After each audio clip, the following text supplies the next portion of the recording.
नमस्ते, सत श्री अकाल। मैं पीयूष कुमार नए वीडियो के साथ, नए रिव्यू के साथ। इसमें हमारे साथ अयान खान है, जो पढ़ाई के साथ नीट एस्पिरेंट है, जो पढ़ाई के साथ एक यूट्यूब चैनल को भी होस्ट करते हैं, जिनका नाम अयान खान है, यूट्यूब चैनल का भी। तो firstly introduce yourself with your name, YouTube channel and what are you doing right now. Basically my self Ayan Khan, I am from Azamgarh. तो बेसिकली मैं एक नीट एस्पिरेंट हूँ। करेंटली मैं एक ड्रॉपर हूँ। मैंने 12th पास आउट और अपनी 10th अपने होम टाउन आजमगढ़ से किया है, सेंट जेवियर्स पब्लिक स्कूल से। बेसिकली मैंने अभी ड्रॉप लिया है लखनऊ से आकाश इंस्टीट्यूट में। आकाश इंस्टीट्यूट में drop year. So firstly, you taking a drop year, and Yes. it's not a good marks in previous year in Yes, just 12th. because I didn't prepare for NEET. Uh, just not I was not preparing for NEET in 12th. I was just enjoying. That's why. In 12th, after 10, what your goal after 10th class? Neat or Basically, I was not thinking about to become a doctor. I was just a chill guy in class 11. But after 12th, I slowly start liking the doctor field. Then my interest developed toward NEET and doctor field. That's why after 12th, I decided to do a NEET excellent. to become a doctor.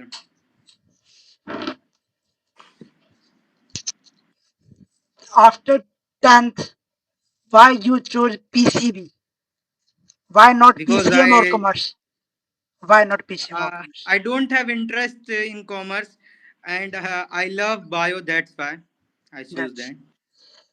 in PCB. What are going in class 11? It's coming hard or little bit easy. Uh, uh, mm, uh, Class 11th is more harder than class 12 according to my experience. And bio is like totally same, you can handle it, but in physics you will like feel like class 11th physics is very much tougher than compared to class 12. And chemistry is okay in both 11th and 12th. अभी paper हुआ जी। NEET का भी, boards का भी, तो boards का experience कैसा था? बोर्ड्स का मैं आपको क्या बताऊं, मैं सीबीएसई बोर्ड से हूँ फर्स्ट ऑफ ऑल। और जो उसका जो मुझे मिला था सेट थर्ड, जो कि सबसे हार्ड आया था। फिजिक्स फिजिक्स फिजिक्स मतलब मेरी बहुत अच्छी नहीं थी, मतलब ओके ओके थी। फिजिक्स में आपको जैसे पता ही हो, सीबीएसई बोर्ड में 20 से 25 नंबर की डेरिवेशंस भी आती है। उसको याद करने में बहुत टाइम लग जाता है। उस मगर इस साल इत्तेफाक से ऐसा हुआ कि एक भी डेरिवेशंस भी नहीं थी। और पेपर तो आईआईटीज के भी क्वेश्चंस आए हुए थे भाई। मतलब बहुत ही वियर्ड एक्सपीरियंस था, मगर तब भी फेल नहीं हुए, पास हो गए, अच्छे नंबर आ गए। फिजिक्स तो आपके जब आपका रिजल्ट आया 12th का, तो उसके बाद ड्रॉप ईयर का सोचा या फिर पहले ही सोच लिया था ड्रॉप ईयर के लिए? नहीं, पहले ही सोच लिया था।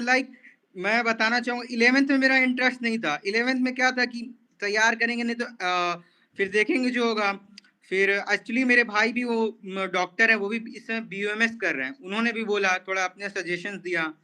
फिर मेरा धीरे धीरे खुद ही डॉक्टर फील्ड में इंटरेस्ट डेवलप होने लगा। फिर मैंने 11th तो वेस्ट कर दी, फिर 12th में अच्छे से पढ़ाई की। फिर उधर से मेरा इंटरेस्ट डेवलप हुआ। फिर हमने कहा क्यों ना चलो भाई नीट में एक बार ट्राई कर ही लेते हैं अच्छे से प्रिपेयर। फिर इसके लिए मैंने यहाँ से ड्रॉप ईयर ले लिया। पेरेंट्स ने सपोर्ट किया ड्रॉप ईयर के लिए? नहीं, तब तो मैंने ऐसे ही चैनल बना दिया था। अब मुझे हमेशा से अपने आप को एक्सप्रेस करना यूट्यूब पे पसंद था, तो मैंने बता दिया। फिर उसके बाद उस वीडियोस पे मतलब काफी बहुत ही अच्छे अच्छे पॉजिटिव कमेंट्स आए थे। उन्होंने भी बहुत सपोर्ट किया। इवन टेलीग्राम पे भी एक चैनल है, उस पर भी बहुत सपोर्ट करते रहते हैं। मोटिवेशन वहां से मिल जाती है। तो जैसे कमेंट बोला, तो आपके लिए कमेंट ज्यादा वैल्यूएबल है as compare to views, likes?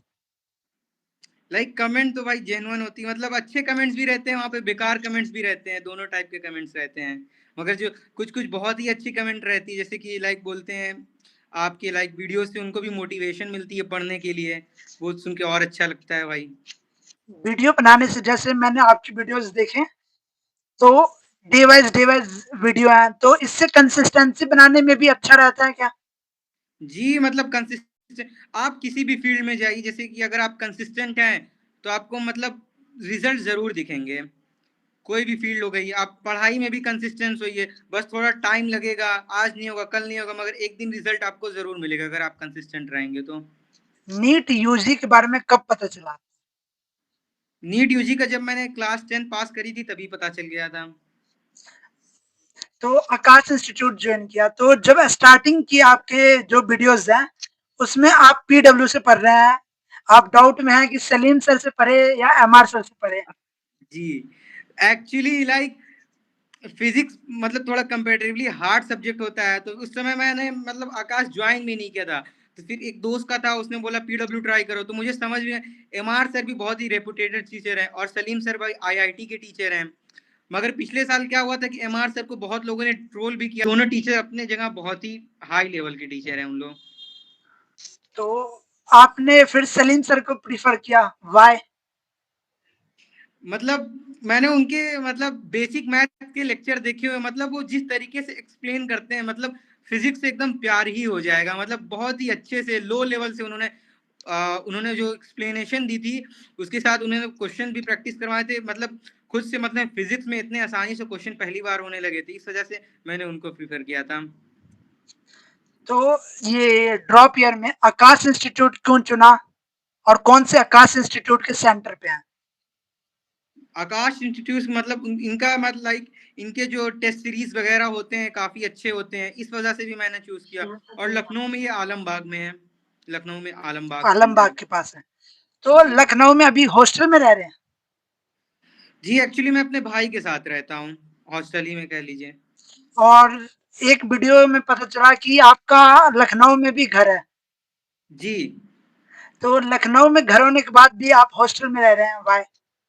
Actually मेरे भाई का कॉलेज जहाँ पे है, वहां से जो मेरा घर है लगभग 30 किलो की डिस्टेंस पे पड़ जाता है, तो उनके लिए रोज अप डाउन करना बहुत मुश्किल हो जाएगा। और जो यहाँ से सेंटर भी आकाश के नजदीक है, तो इस वजह से यहाँ पे हम लोग रहते हैं, वरना घर से अप डाउन करने में रोज के 60 किलोमीटर मतलब बॉडी बहुत ज्यादा थक जाएगी इस वजह से। Why you choose Lucknow type area?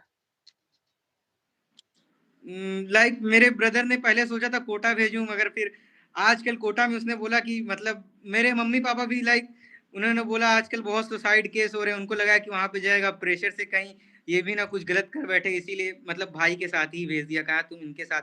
और भाई के साथ रहने से थोड़ा फायदा भी है कि थोड़ा लाइक कभी डिस्ट्रैक्ट हो गया, कुछ हो गया, वो समझा देते हैं कि फिर उनसे थोड़ा मोटिवेट भी कर देते हैं, अच्छा रहता है, मैं डिस्ट्रैक्ट नहीं होता हूँ, पढ़ाई पे फोकस भी रहता है। कुछ लाइक इंस्टा स्क्रोलिंग हो गई या गेमिंग हो गई उनके जैसे, वो भी रहता है कि हाँ चलो डिस्ट्रैक्ट नहीं होने देते हैं, फायदा प्रॉफिट मिलता रहता है, आप गाइडेंस में उनके रहता हूँ।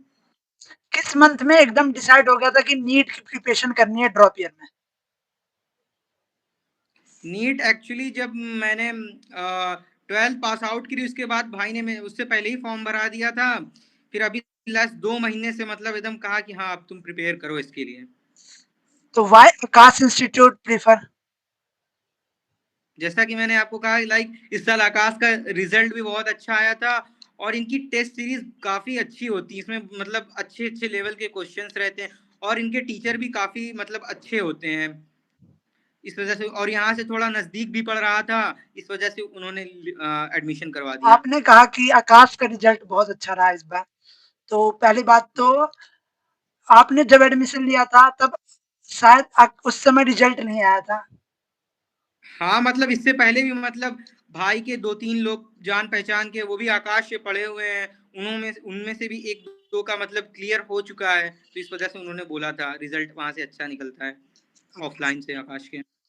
अगर आप एडमिशन लेते तो क्या आकाश में ही लेते या कोई और कोचिंग इंस्टीट्यूट? आपका मन क्या कहता है? भाई देखिए टीचर तो सारी जगह के अच्छे रहते हैं, मगर एज अ जो ड्रॉपर होते हैं, जिन्होंने लाइक फाउंडेशन कोर्स नहीं किया होता, जिनका बेसिक नहीं रहता है, उनके लिए बस उनको वो कोई भी कोचिंग सेंटर ज्वाइन करें, मगर उनको सिर्फ फिजिक्स में थोड़ा दिक्कत हो सकती है। इस वजह से लाइक कोई भी कोचिंग सेंटर हो, मतलब टीचर्स अपने जगह बेस्ट देते हैं, मगर आपने फाउंडेशन कोर्स नहीं किया हुआ है, लाइक आपका थोड़ा बेसिक वीक है, तो आपको फिजिक्स में प्रॉब्लम हो सकती है। चाहे आप कोई भी सेंटर पे हो। बाकी टीचर्स तो अपना 100% देते हैं, वो भी पूरा सिलेबस पढ़ाते हैं। अगर टॉप 5 इंस्टीट्यूट जेईई नीट के बच्चों के लिए हो लखनऊ में तो क्या होगा? लखनऊ में लाइक मैं ब्रांच कहूँगा, मैं तो कहूँगा मतलब मैंने जो यहाँ एक्सपीरियंस किया, हजरतगंज के जितने भी इंस्टीट्यूट है, जैसे एलन हो गया, आकाश हो गया या पीडब्ल्यू हो गया, वहाँ पे लाइक ज्यादा अच्छे हैं, मतलब कंपेरेटिवली दूसरे सेंटर से। तो आलमगढ़ से अच्छा है हजरतगंज? आलम जी आलमबाग, अरे सॉरी, हजरतगंज में ज्यादा अच्छे क्वालिटी टीचर्स हैं। क्वालिटी टीचर वहां पे ज्यादा है। और यहाँ पे भी पीडब्ल्यू आ चुका है। जी जहाँ पे अभी आप पढ़ रहे हैं आकाश के सेंटर पे, वहां पे भी पीडब्ल्यू है। जी, यहाँ पे भी एलन, आकाश, पीडब्ल्यू सारे हैं। तो एक लखनऊ में जो प्रॉब्लम है बच्चे फेस करते हैं जो मतलब एडमिशन लेना चाह रहे हैं, तो उन्हें क्लियरिफाई करो कि वहां पे ट्रैफिक बहुत ज्यादा होता है लखनऊ बहुत के एरिया में। जो आपके शॉर्ट से भी पता चल रहा है कि ट्रैफिक बहुत ज्यादा है। बहुत ज्यादा रहता है जी। तो इससे प्रॉब्लम होती है आने जाने में।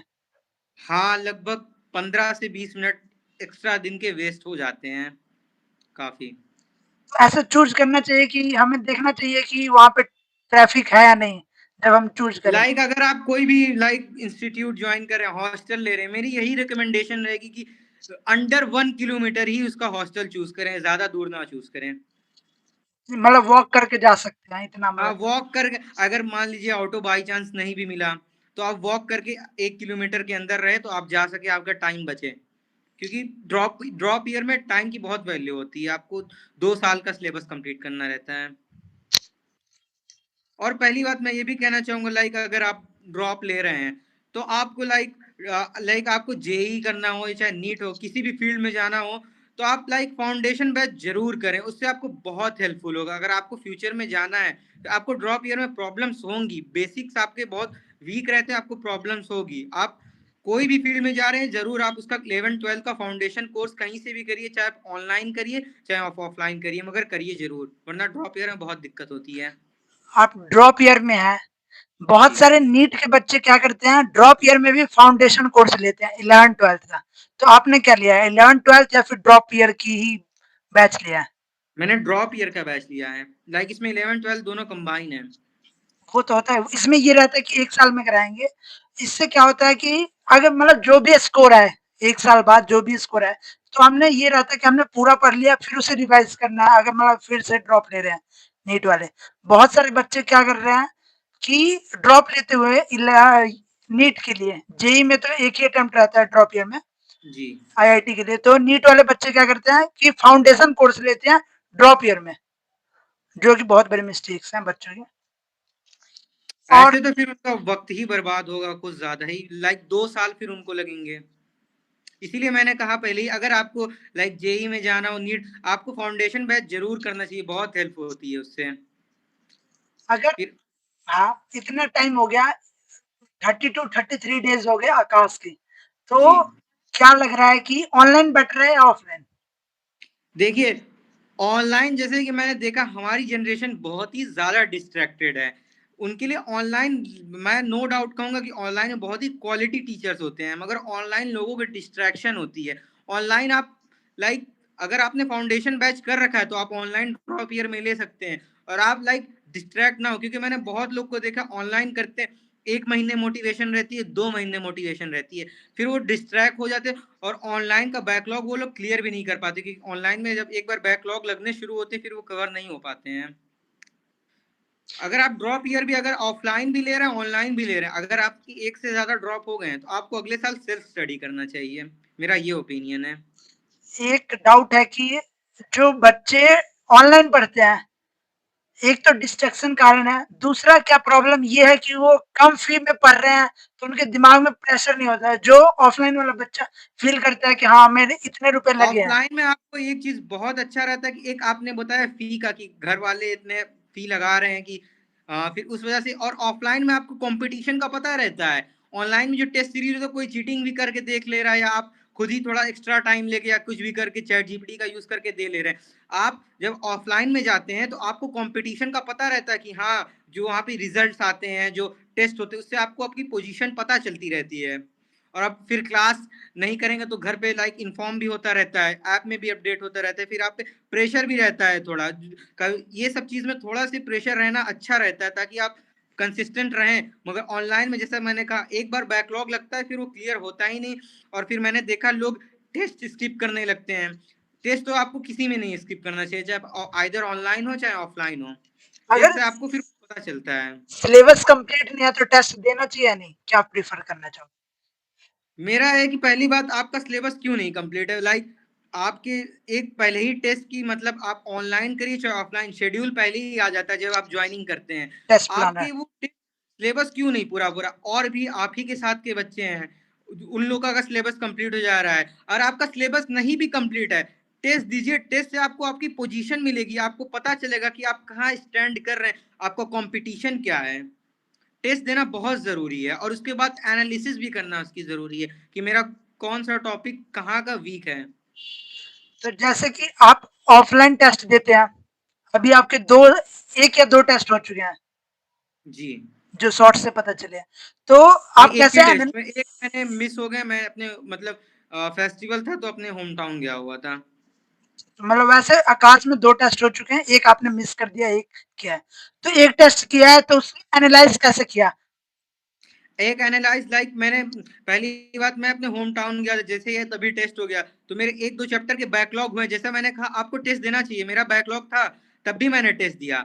फिर मैंने एनालिसिस किया लाइक मेरे कहाँ नंबर कट रहे हैं, तो फिर पता चला कि लाइक एनालिसिस करना बहुत जरूरी होती है। जैसे कि आपको आंसर आ रहा होता है, जैसे कि असर्शन बेस्ड वाले क्वेश्चन होते हैं, स्टेटमेंट वाले क्वेश्चन होते हैं, लोग जनरली यही कंसीडर करके चलते हैं कि पहला option assertion is true, reason is correct explanation of A. वो लोग पढ़ते नहीं है, बगैर पढ़े ही मतलब पूरा टिक कर देते हैं। मतलब ये पता चला कि पहले आपको अच्छे से क्वेश्चन रीड करना है, फिर आप एनालिसिस करते हैं आपकी गलती क्या हो रही है, और मोस्टली ज्यादातर लोगों की सिली मिस्टेक्स होती हैं। तो फिर पता चला कि हाँ मैंने यहाँ पे कि मुझे ऐसा लग रहा है, फिर सॉल्व नहीं किया, ऊपर ऊपर से अंदाजे लगा के आते हुए भी मैंने टिक कर दिया, वहां गलती की, फिर अब अगले टेस्ट में उसको इम्प्रूव करूंगा मैं जो होगा।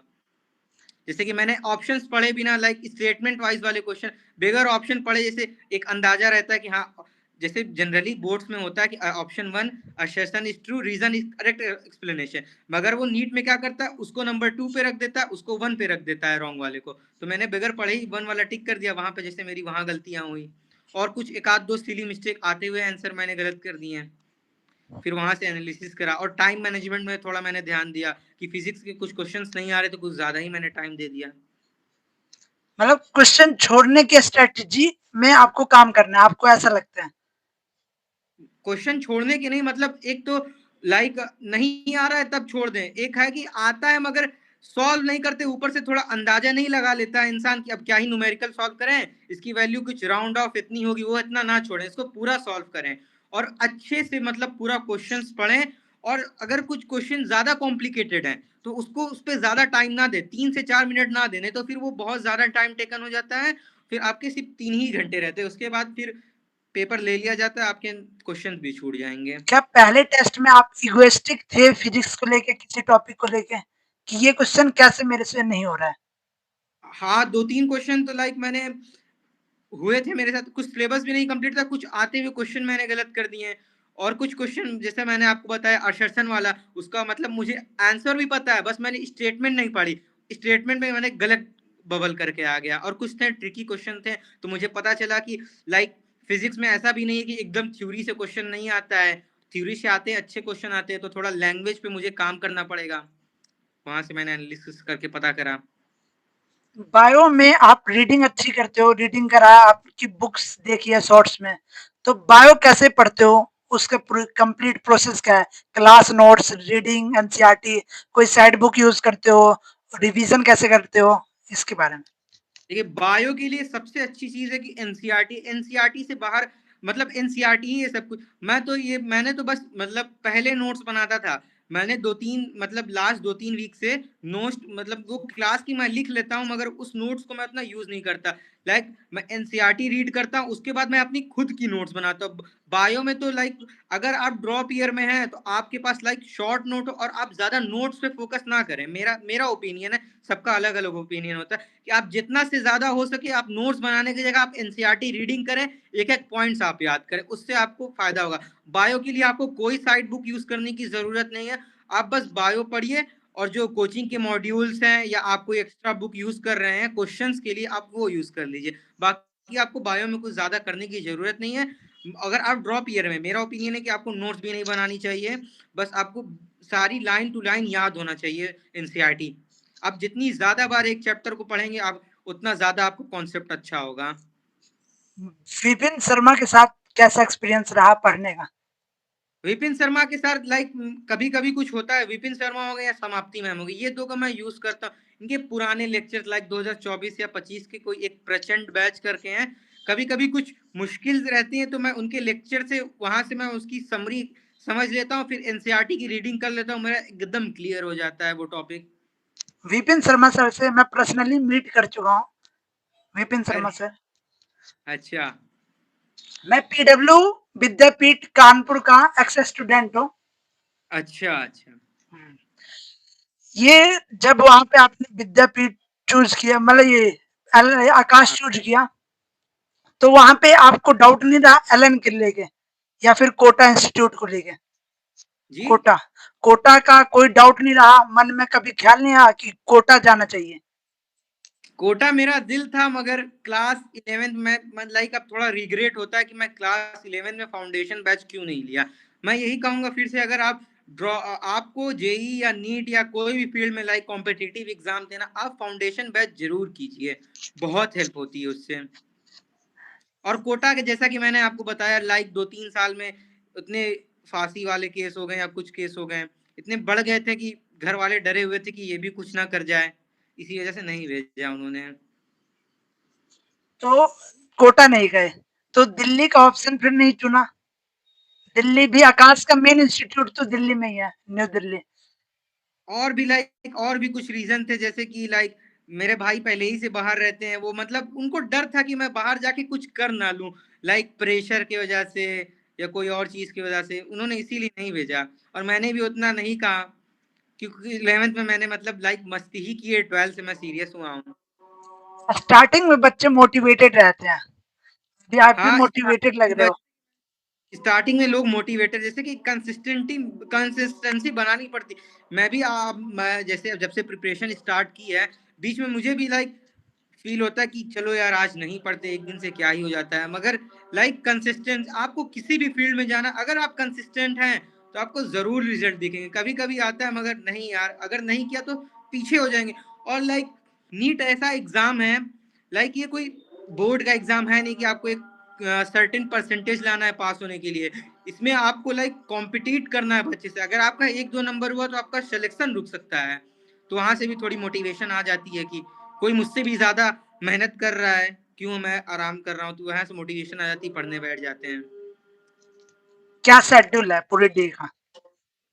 मेरा तो लाइक शेड्यूल लाइक जिस दिन छुट्टी रहती है उस दिन चेंज रहता है, जिस दिन छुट्टी नहीं रहती उस दिन का दूसरा रहता है। जैसे कि मैं आपको बताता हूँ, लाइक जब कोचिंग क्लासेस रहती हैं तो उस दिन मैं रात में 11 या 12 बजे तक सो जाता हूँ, सुबह 6 से 7 बजे तक उठ जाता हूँ। आजकल तो मेरा बायो का सिलेबस कंप्लीट हो रखा है, जो टेस्ट में अपकमिंग आएंगे, तो मेरा mainly focus physics and chemistry में है। तो मैं सुबह उठता हूँ, फिजिक्स केमिस्ट्री पढ़ता हूँ, फिर उसके बाद लाइक 7 बजे उठता हूँ, मुझे लगभग 9-9:30 बजे तक मुझे कोचिंग के लिए निकल लेना रहता है। फिर मैं सुबह 7 बजे उठता हूँ, सुबह या रिवीजन करता हूँ या तो फिजिक्स के थोड़े क्वेश्चन सॉल्व कर लेता हूँ, फिर कोचिंग के लिए निकल लेता हूँ। कोचिंग में मुझे जाने में लगभग 30 से 45 मिनट लग जाते हैं, जैसे कि आपने ट्रैफिक वाला देखा। तो मैं कभी बायो मोस्टली लाइक कभी कभी नहीं पढ़ता हूँ, मगर मोस्टली मैं जब ऑटो से जाता हूँ या बस से आता हूँ वहां पे रिवीजन कर लेता हूँ। फिर कोचिंग हमारी 2:30 बजे तक चलती है। कभी कभी कोचिंग में रुकता हूँ या कोचिंग में नहीं रुकता हूँ, आ जाता हूँ मैं घर लगभग 3 से 4 बजे तक। 3 से 4 बजे तक आता हूँ, खाना वाना खाता हूँ, फिर रेस्ट करता हूँ। 5 बजे से बैठता हूँ, लाइक देखता हूँ, मुझे लाइक मैं मतलब रोज एक शेड्यूल नहीं बनाया, रोज के मैं गोल्स बना के प्रीफर करता हूँ पढ़ना। ये लाइक मैं बढ़िया है, ये मैंने बच्चों को स्ट्रेटेजी में बताई है बच्चों को कि गोल्स होना चाहिए, गोल्स को अचीव करने के ऊपर टारगेट करो।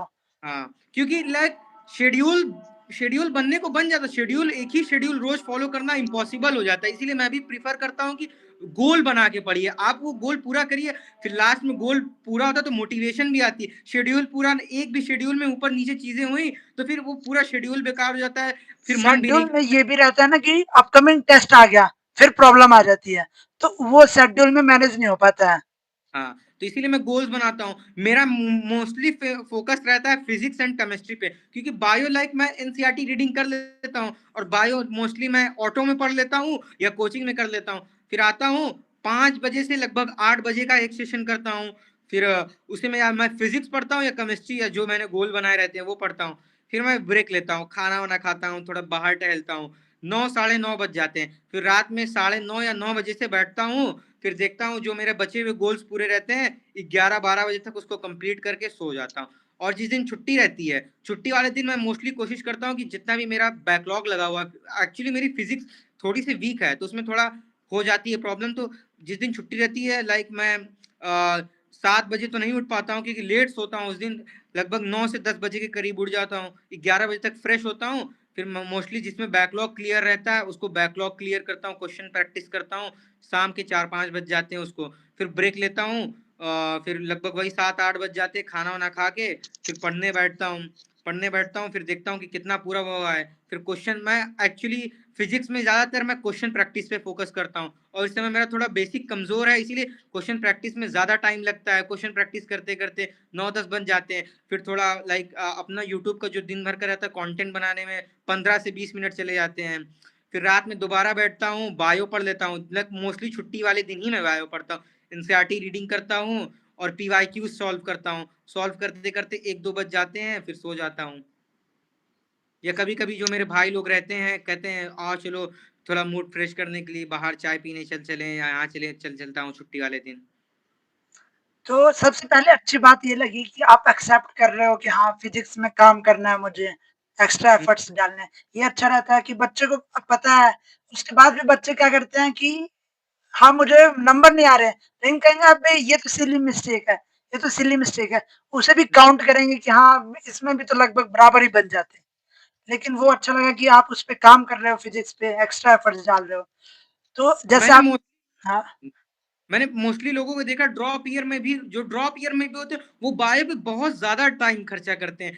बायो लाइक आप बायो बस एनसीईआरटी पढ़िए, मैंने देखा बायो के लिए बहुत ज्यादा रिसोर्सेस ले लेते हैं। आई नो बायो का 360 नंबर का सबसे ज्यादा वेटेज होता है, मगर बायो लाइक आप एनसीईआरटी रीडिंग करिए। लाइक आपको, लाइक मैं अपना कहूंगा, ड्रॉप ईयर में अगर आप ड्रॉप ईयर में तो आप मोस्टली आपको क्वेश्चन प्रैक्टिस पे फोकस करना चाहिए, और फिजिक्स केमिस्ट्री में देखिए आप बायो में कितना ही नंबर ला लीजिए, आपका सिलेक्शन फिजिक्स और केमिस्ट्री कराती है, क्योंकि बायो ऑलमोस्ट अगर 25 लाख लोग दे रहे हैं, 25 लाख मतलब असली कंपटीशन तो 3 ही 4 लाख लोगों में से रहता है, वो सबका बायो हो जाता है। बायो में सबके 300-350 नंबर आ जाते हैं, मगर जिसके जो सिलेक्शन रोकती है वो फिजिक्स और केमिस्ट्री रोकती है। आपको मोस्टली फिजिक्स और केमिस्ट्री में ही फोकस करना चाहिए, बायो में थोड़ा कम फोकस करना चाहिए। और मैंने देखता हूँ लोग बायो ही में खाली डूबे रहते हैं। मेरे कोचिंग क्लासेस में खुद ही ऐसे जिनके टेस्ट में 400-400 500-500 नंबर आए, मगर उनके फिजिक्स में 20 नंबर 30 नंबर ऐसे आए रहते हैं, बायो में 360 320 आते हैं। मैं कहा भाई मतलब बायो अच्छी बात है, तुम्हारी अच्छी स्ट्रांग है,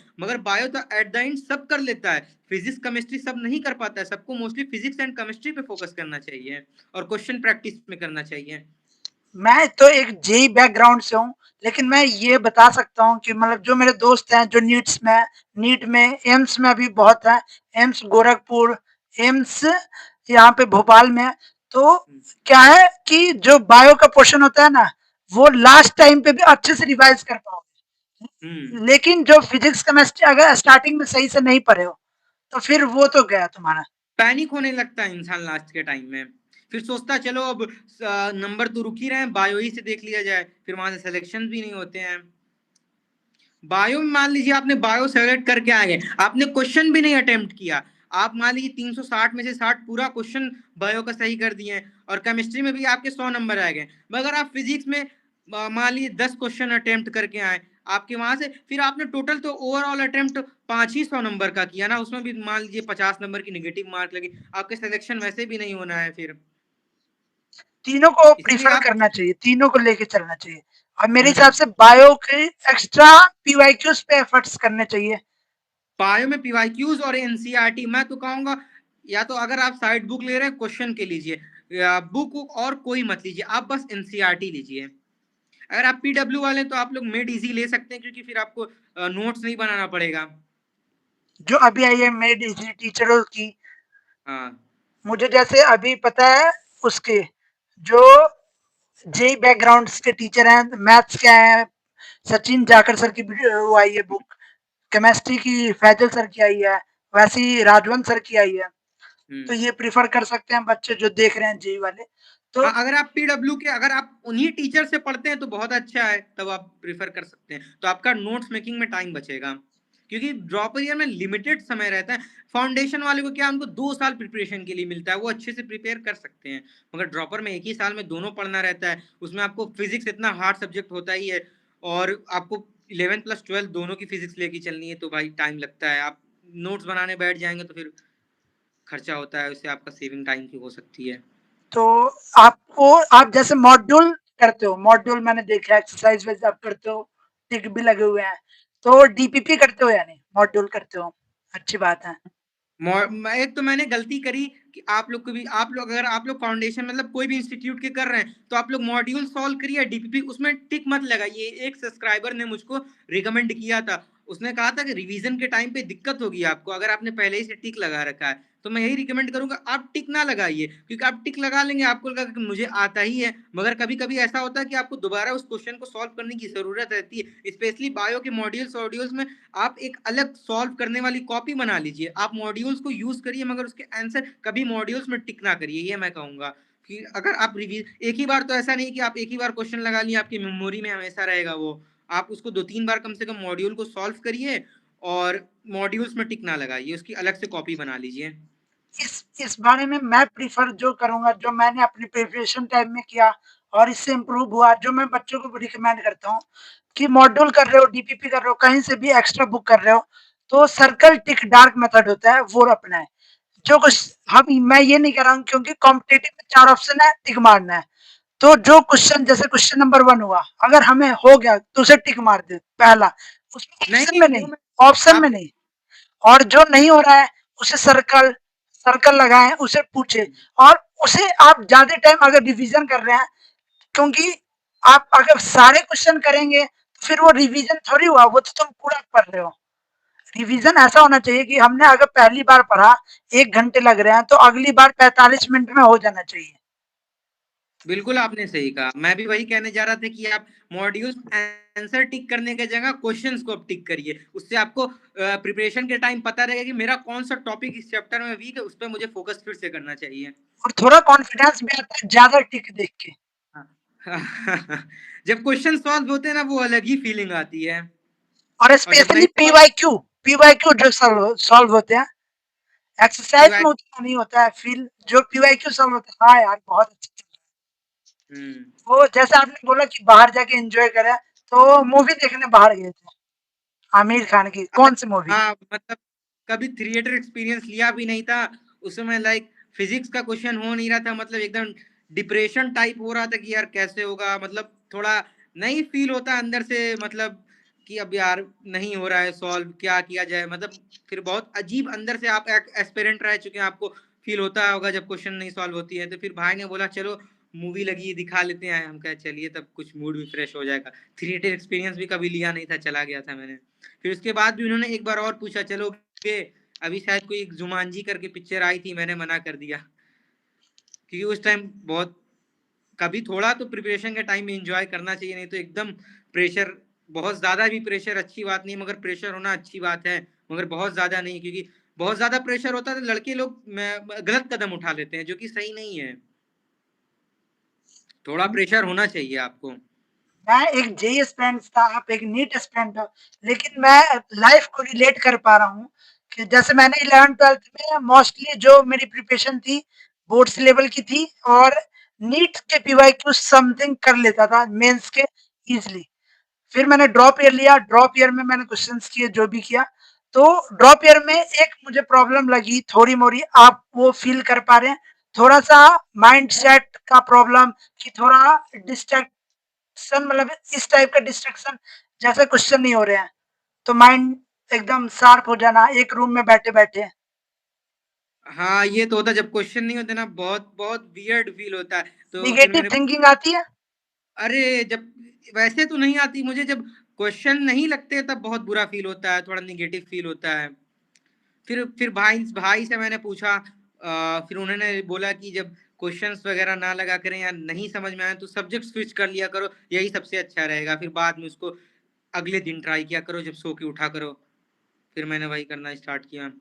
सब्जेक्ट स्विचिंग बहुत अच्छी है, ये तो मैं भी प्रेफ़र करता था। हुँ, जैसे हम लोग मतलब अगर कोई नीट देख रहा हो, वो मेरे बात से डिसएग्री भी कर सकता है, नीट एस्पिरेंट, लेकिन जो जेईई के क्वेश्चन होते हैं, वो थोड़े लंबे होते हैं।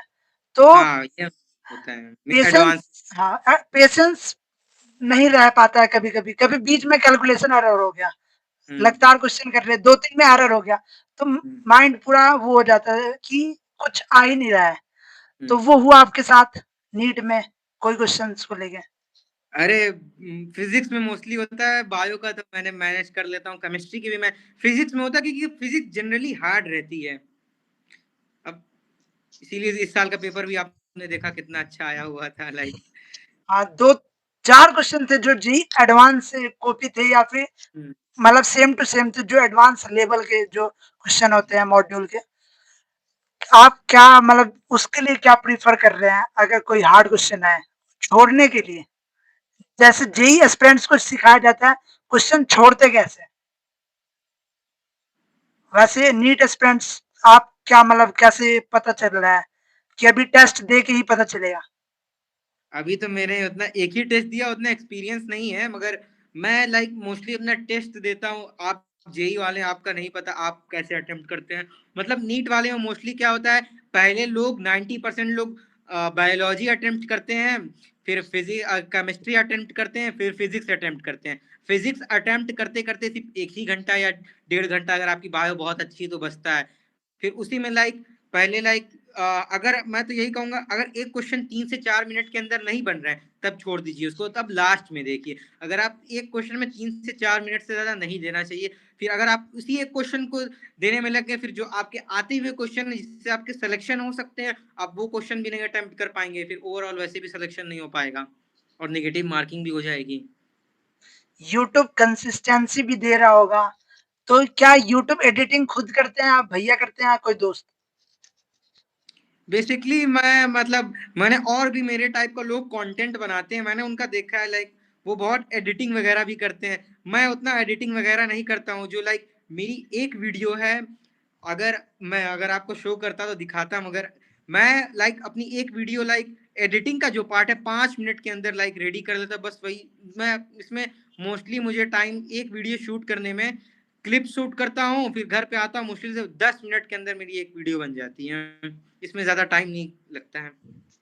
कभी-कभी तो ऐसा होता है कि लाइक घर पे आके कोचिंग में इतना लाइक बिज़ी शेड्यूल रहता है कि शूट ही करना भूल जाता हूँ, तो घर पे आके टेबल पे रख के शूट करता हूँ फिर। मेन फ़ोकस तो अभी नीट ही पे है, इतना यूट्यूब पे है नहीं, इसीलिए ज़्यादा लंबा मेरा कंटेंट भी नहीं रहता, 10 से 20 सेकंड की शॉर्ट रहती है। तो how you deal with demotivation of NEET जब क्वेश्चन नहीं होते और साथ में नेगेटिव कमेंट्स को? देखिए, नेगेटिव कमेंट भाई आप कोई भी फ़ील्ड में जाइए, नेगेटिविटी तो आपको आप कोई भी आप कुछ भी कर रहे हैं, आप लाइक हर जगह आपको नेगेटिव कमेंट मिलेंगे। उसके साथ पॉज़िटिव कमेंट भी, तो मैं नेगेटिव कमेंट को मोस्टली इग्नोर कर देता हूँ, उस पे उतना ध्यान ही नहीं देता हूँ। और लाइक मुझे लाइक पढ़ाई में उतनी भी ज़्यादा मोटिवेशन नहीं है, डीमोटिवेशन तो मुझे कभी होती ही नहीं है, ना मुझे स्ट्रेस होता है क्योंकि मेरे पास उतना टाइम ही नहीं बचता। लाइक मैंने आपको अपना शेड्यूल बताया है, लाइक टाइम ही नहीं बचता कि मुझे स्ट्रेस हो, मतलब होता है ऐसा भी नहीं है, कभी-कभी जब क्वेश्चंस नहीं बस बनते हैं तब मुझे थोड़ा स्ट्रेस वगैरह होता है, मगर ऐसा है लाइक एंग्ज़ायटी, डिप्रेशन ये सब नहीं होता है। बस जब क्वेश्चन नहीं बनते पहले बहुत होता था, फिर जब से भाई ने कहा कि सब्जेक्ट स्विच कर दिया करो, तब से उसको थोड़ा कम होने लगा है। फिर अब स्विच कर देता हूँ, फिर इसी वजह से उतना डिमोटिवेशन वगैरह नहीं।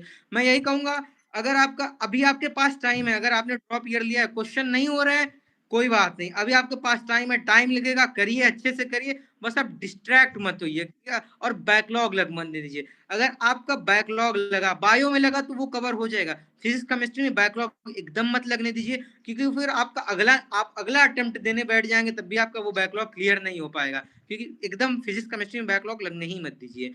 और क्वेश्चन नहीं लग रहे हैं, अगले दिन ट्राई करिए, सब्जेक्ट स्विच कर दीजिए, आपको फिर डिमोटिवेशन, स्ट्रेस वगैरह होगा ही नहीं। आपका इतना बिजी शेड्यूल रहना चाहिए कि आपको इस सब के लिए टाइम ही ना मिले, मेरी ये प्रेफरेंस है। टेस्ट डिस्कशन हुआ आकाश इंस्टीट्यूट में?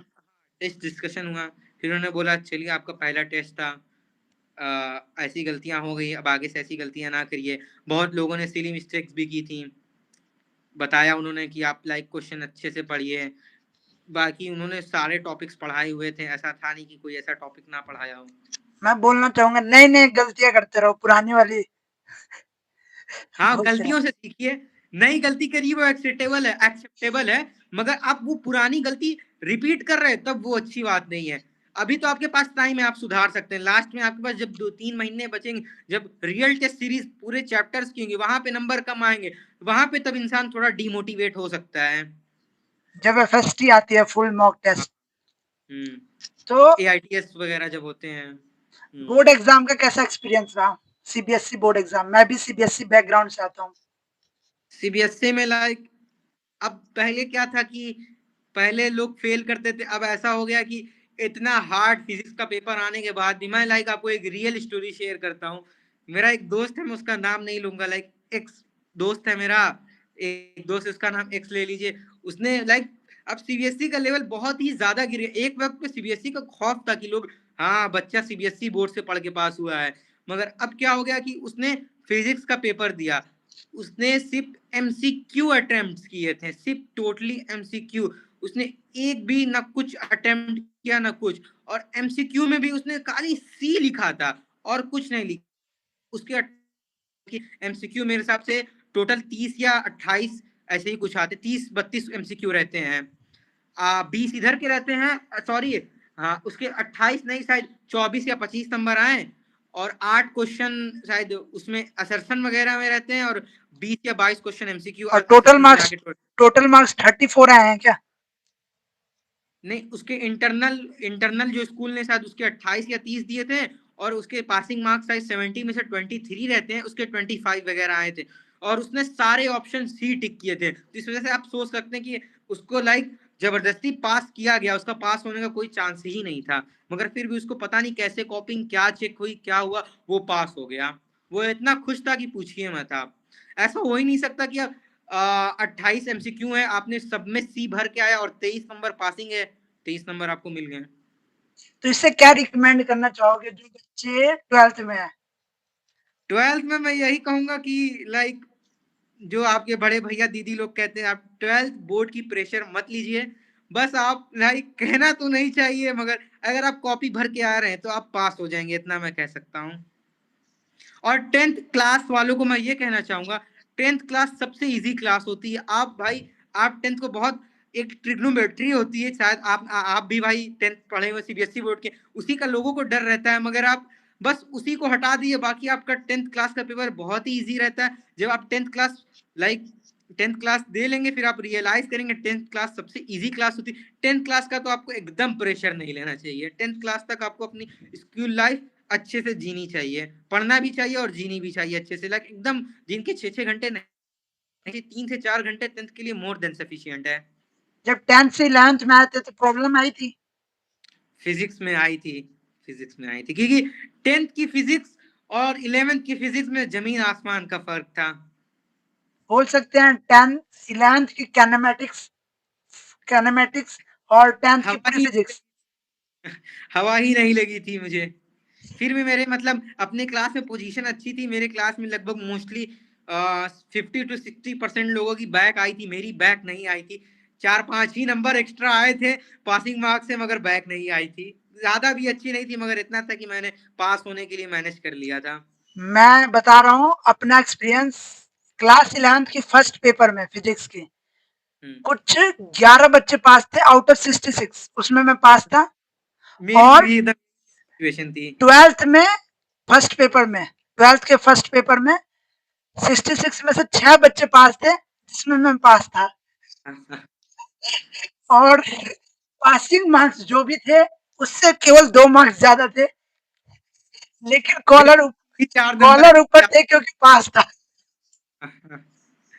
बोर्ड्स वालों को मैं यही कहूंगा कि आप लाइक अगर आप पहली बात आपको लाइक डमी कर लेना चाहिए। अगर आप बहुत ही टैलेंटेड, अगर आप गॉड गिफ्टेड बच्चे हैं तो आप वो एक्सेप्शनल केस है। मगर अगर आपको नीट या जेई जैसी फील्ड में जाना है, आपको डमी कर लीजिए, आप ऑनलाइन ले लीजिए या कोई फाउंडेशन बैच कर लीजिए। आप स्कूल आपको 11-12 से करनी ही नहीं चाहिए, क्योंकि फिर आपको ड्रॉप ईयर में दिक्कत होंगी। अगर आप 10 बहुत ही टैलेंटेड बच्चे हैं तो बात अलग है। क्योंकि मैंने अभी देखा है, जो मेरे जो आकाश के बैच हैं 90% वाले आईसीएससी बोर्ड के, लाइक 90% लाए वाले, मेरे तो 12th के बोर्ड में 78% आए थे। और लाइक वो आईसीएससी वाले, अभी हालात ये है कि मेरे उनसे अच्छे नंबर आ रहे हैं और मैं उनसे बहुत ही फिजिक्स में आ गया, उनको एकदम 0% कुछ आ ही नहीं रहा, हवा ही नहीं लग रही है। उनका फाउंडेशन करा मतलब बेसिक एकदम हिला हुआ। अब बोर्ड वगैरह जो है एकदम लाइक टोटली स्कैम, मतलब इसमें बहुत ही कम रेशियो है कि आप फेल हुए, आप एकदम गधे हो, आपने लाइक पासिंग मार्क्स जितना भी क्वेश्चन अटेम्प्ट नहीं किए तब आप फेल हो सकते हो। वैसे अब एकदम कोई फेल होगा ही नहीं बोर्ड में, मेरा ये कहना है। मतलब मैंने जो देखा अपने पर्सनल एक्सपीरियंस से बता, जैसे मैंने अपने दोस्त का एग्जांपल दिया, उसने सारा ऑप्शन भाई, मतलब वो मेरिकल ही कह सकते हैं आप। 28 में खाली सी ऑप्शन लिख के उसके 23 नंबर आ गए। ऐसा हो ही नहीं सकता कि 23 भाई को क्वेश्चन उम्मीद के थी कि वो पास ऑप्शन। होगा। जी, उस भाई को उम्मीद थी कि वो पास होगा। वो भाई मतलब एकदम पूरे घर वर सब में बोल रखा था कि मैं फिजिक्स में फेल हूँ, वो एकदम कोई सवाल नहीं कि मैं पास हो सकूं। मगर जब भाई उसका रिजल्ट आया, उससे खुश उस दुनिया में उस दिन कोई हो ही नहीं सकता जब उसका रिजल्ट आया। इवन टीचर्स को उम्मीद नहीं थी कि ये बंदा पास होगा फिजिक्स में, क्योंकि वो फिजिक्स में सोता रहता कभी। उसको लाइक ग्रेविटी ग्रेविटी के मतलब ग्रेविटी की वैल्यू 10 होती, उसको ये भी नहीं पता था, फिर भी वो पास हो गया। एक आपके यूट्यूब वीडियो पे एक डाउट है मेरा, कि जी, जो आपकी सीरीज एक चली थी कि 15 दिन में 11th कंप्लीट करेंगे, वो कंप्लीट क्यों नहीं हुई? अरे वो फिर मैंने कोचिंग इंस्टीट्यूट ज्वाइन कर लिया। फिर मैंने आपको बोला मैं थोड़ा बायो को फोकस कम कर रहा हूँ। फिर अब जब वैसे धीरे धीरे अगर मैं चाहूँ तो 15 दिन की वो सीरीज पूरी कर सकता था। फिर अगर मैं उसको करने बैठता तो मेरा जितना भी आज मेरा फिजिक्स में जहां मैं स्टैंड कर रहा हूँ एकदम जीरो पे होता है वो सीरीज के। फिर मैंने कोचिंग भी ज्वाइन कर ली उस सीरीज को। मैं जानते हैं जब मेरा सिलेबस पूरा फुल कंप्लीट हो जाएगा तो उस सीरीज को मैं वापस लाऊंगा, तब मैं पूरा करूंगा एज अ रिवीजन के तौर पे। और टेलीग्राम चैनल भी ऑन किया है, तो जी, टेलीग्राम चैनल पे जो बच्चे क्वेरी पूछेंगे, क्या उनका रिप्लाई मिलेगा? हाँ, ऐसा भी नहीं है कि मैं एकदम दिन भर बिजी ही रहता हूँ, कभी कभी फ्री रहता हूँ तो उनकी रिप्लाई। और वहां पे मतलब एक एक हैं टेलीग्राम के मेंबर ने, वैसे मैंने इसीलिए अपने लाइक जितने भी नीट एस्पिरेंट है उनसे कनेक्ट होने के लिए बनाया है वो चैनल। तो वहां पे लाइक एक ने मुझे जैसे बेनिफिट्स होने अभी से स्टार्ट हुए, वहां पे एक थे मेरे सब्सक्राइबर में से एक, उन्होंने मुझे एक चैनल भेजा जिसमें लाइक एक शेड्यूल हो जाता है, एक टाइम बता दिया जाता है, उस पर रोज मतलब क्विज होते हैं। तो वहां से लाइक क्वेश्चन प्रैक्टिस के लिए बायो के क्विज के लिए बहुत आसानी हो सकी, तो उन्होंने मुझे बताया, वहां से हेल्प। मैंने वो चैनल ज्वाइन किया। अब उसमें टाइम बता दिया गया, वो चैप्टर बता दिया जाता है, वहां से आप क्विज ज्वाइन कर सकते हैं वहां से। और लाइक शॉर्ट नोट्स वगैरह या क्वेश्चंस के पीडीएफ्स वगैरह मिल जाती, इस वजह से मैंने ज्वाइन किया, ताकि लाइक बैकलॉग में अगर कोई हेल्प हो रही है, जैसे कि अब सब लोग तो जो फाउंडेशन वाले बैच होते हैं उनके पास पीडब्ल्यू तो होता नहीं, तो उनसे रिकमेंडेशन लेके पीडब्ल्यू की जो अच्छी सी कोई या कोई भी टीचर की कोई अच्छी सी बैकलॉग वीडियो वहां पे मैं वो शेयर कर देता हूँ, लाइक कनेक्ट करता हूँ उनसे। तो टेलीग्राम हेल्पफुल रहा नीट एस्पिरेंट से जोड़ने के लिए। ये यूट्यूब भी मतलब कंसिस्टेंसी बनाने के लिए एक अच्छा जरिया रहा आपके लिए। जी, तो आप क्या कंक्लूड करेंगे, अगर पूरे समराइज करें अपनी लाइफ में 11th के बाद, क्या आप फिर से फाउंडेशन, मतलब अगर 2 साल पहले चले जाएं, तो क्या आप ड्रॉप ईयर के लिए वेट करेंगे, फाउंडेशन लेंगे? नो डाउट मैं घर वालों से झगड़ के बोलता, मैं सुसाइड वाला लड़का नहीं हूँ, मैं कुछ नहीं जानता, मुझे बस आप फाउंडेशन। रिग्रेट होता है भाई, अंदर से रिग्रेट होता है मैंने फाउंडेशन बैच क्यों नहीं किया, रिग्रेट होता है उस चीज का। वो घर वाले मतलब माँ बाप भाई फिक्र लगी रहती है उनको बच्चों की अपनी, उनकी वो भी अपने जगह सही है, गलत नहीं कह सकते। मगर मैं कहूंगा, और जो ये वीडियोस को पॉडकास्ट को जो लोग देखेंगे मैं उनसे मैं कहूंगा, अगर आपका ड्रीम है डॉक्टर, इंजीनियर बनने का, आप फाउंडेशन बैच करिए।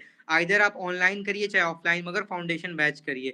अगर आप कर रहे हैं, आपको बहुत ज़्यादा फ़ायदा होगा। अगर आप ऑनलाइन कर रहे हैं, सबसे पहले तो आप इंस्टा वगैरह ना यूज़ करिए, क्योंकि इंस्टा वगैरह आप सोचेंगे माइंड रिलैक्स करने के लिए 5 मिनट के लिए मूड फ्रेश कर लेता हूँ, मगर वो आपका 5 मिनट जब आधे 1 घंटे में कन्वर्ट हो जाएगा, फिर आपको एट द एंड रात में रिग्रेट के अलावा कुछ नहीं होगा।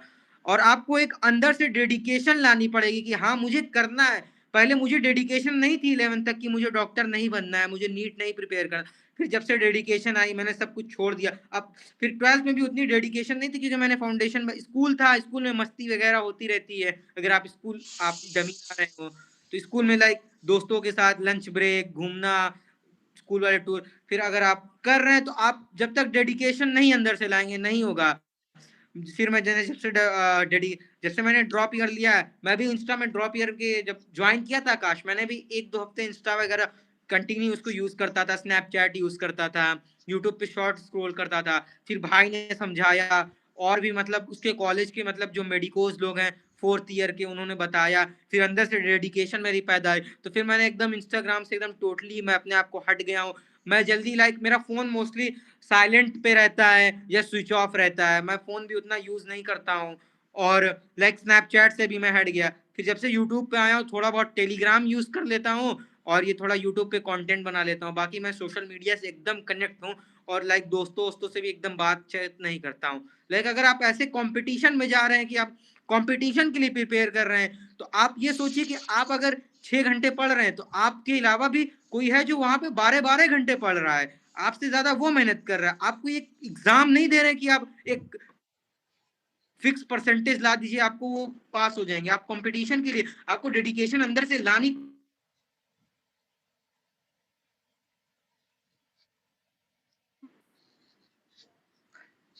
तो जैसे आपने सुना नीट एस्पिरेंट अयान खान का पूरा पॉडकास्ट इंटरव्यू, इन्होंने अपना एक्सपीरियंस शेयर किया, लखनऊ का एक्सपीरियंस शेयर किया, और क्या-क्या अभी ये फील कर रहे हैं, क्या ये फाउंडेशन बैच में जाते हैं नहीं, सारा जाना।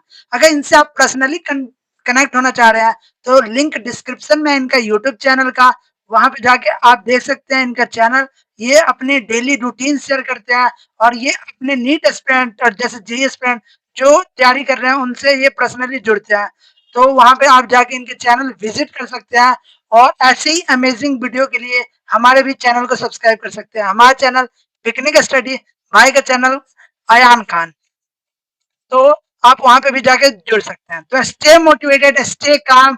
मिलते हैं नए वीडियो के साथ, नए इंटरव्यू।